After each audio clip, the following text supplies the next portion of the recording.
Wild Bill for America. Howdy, Bill. Hey, thanks for having me on again. It's always good to talk to you guys. Okay, let's have a talk about the border. I bet you have a view or two about the border and all the people that are coming across the border that shouldn't be coming across the border, they should be pushed back across the border. How am I doing? Have you got a view? Have you got an opinion on that, Bill? Oh, I do. You know, I spent 20 years as a law enforcement officer, so I am very concerned about national security and the well-being of American families. Yeah. And I'll tell you, the insane policies on the Mexican border are just driving me nuts. Now, before we get going there, let me say one thing, and that is that we in this country love immigrants. We are a nation of immigrants. One of the big lies of the left is that, oh, you guys just hate immigrants, you're a racist. Not true. We have a problem with criminals coming across the border, and one of the big problems I see in today's politics is this headlong rush to give citizenship to people whose very first act in coming to this country is to break our laws. Gee, what could possibly go wrong there? So I am all in favor of legal immigration, but somebody has got to stop the tide of anybody and everybody. There's no law that says we have to accept the riffraff. We should, citizenship in this country is a privilege, and the people who come here should have something to offer. Now, with that said, I will say this. I consider the state of the Mexican border to be a greater threat to the USA than Afghanistan. If we are going to use our troops properly, we should bring them back. Let me tell you, the U.S. military could shut that border down in a matter of days. Days.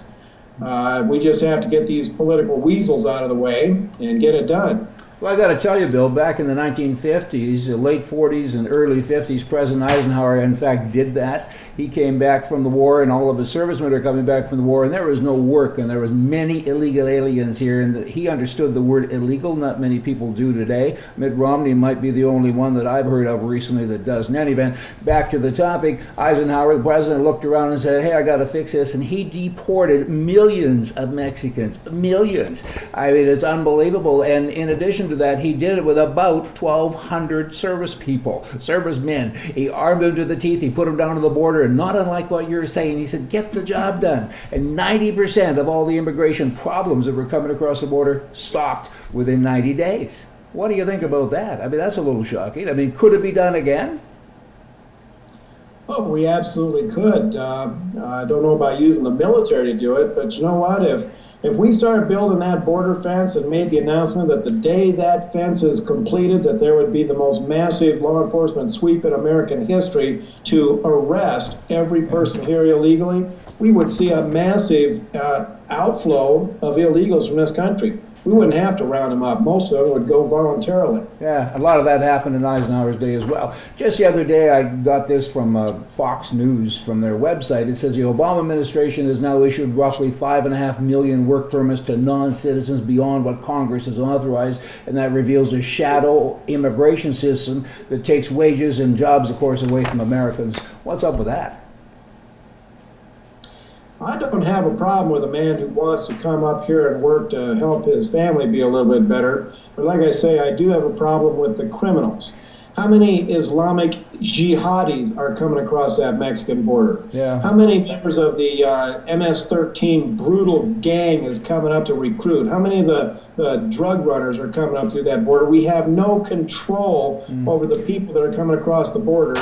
And the President of the United States, one of his first duties is to protect the people of this nation. He is failing miserably. Oh, is he ever? Just because criminals tend to vote Democrats is no excuse for letting any and all criminals come to this country. But this is one thing that I am outraged over. As you should be. But Bill, in addition to the ones that are sneaking across the border, many of those people that you've just referred to are part of this 5.5 million work permits that have been given out to people without Congress even being aware of it. So when you merge all of this, I mean, it's just beyond frightening. It's unbelievable. What would you do? Would you build a wall? You bet I would build a wall. The wall works. Look what Israel did when they built a security wall. The bombings dropped dramatically. And like I say, the U.S. military could secure that border in a matter of days, and the Congress has already got it set up to build the wall. It is legal. The money is already there. unless, of course, Congress has spent it, but I still don't have a problem with it because I think we should build it and then build Mexico for it. I agree with that. That's very good. A lot of these illegal aliens, they get driver's licenses, they get paychecks, pats in the back, and everything else. I mean, it depends on the state, I guess. What's it like in your state, in Florida?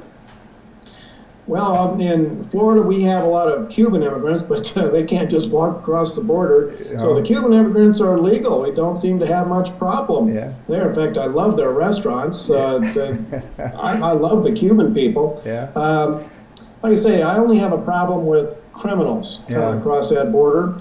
And the good people that have waited for several years to get their U.S. visa. Why should we spit in their faces by letting all these people who cut in front of them have all the freebies? And why not focus on bringing the best people into the USA instead of criminal riffraff, instead of potential terrorists? This is one area where Washington, D.C. has really let the people down, and we need to let them hear about it loud and clear. Let me quickly tell you, Bill, about Canadians. They go down south. I'm talking Canadians with means. They have money. They go to Florida. They go to Arizona and California, and they buy houses, and they sit there, and they enjoy themselves. They contribute to the economy, and they're basically retired, right, or semi at least. And then often they get knocks on the door, and they actually get deported. This is a common occurrence because they've overextended their stay, and they ain't terrorists. These are law-abiding citizens that just happen to live north where it's cold, and they want to go south where it ain't so cold, and it's a regular situation daily. I mean, now, nobody ever hears about that because they're not trying to hurt anybody. That, too, is a travesty. I mean, where's the green cards? I mean, how come you're going after me and not the bad guys? It's convoluted, but you know what? Illegal immigration is illegal immigration. Thanks for talking to me. Thanks for having me on. I'll be glad to come back anytime you want. I'm getting myself on a tangent here because you know what is the fix? It's so simple. Build a wall. Build that wall. Build that wall. Don't take it down. Build it up. Bill, thanks so much. Nice talking to you as always. See ya. Thank you. God bless. Bye. Bye-bye.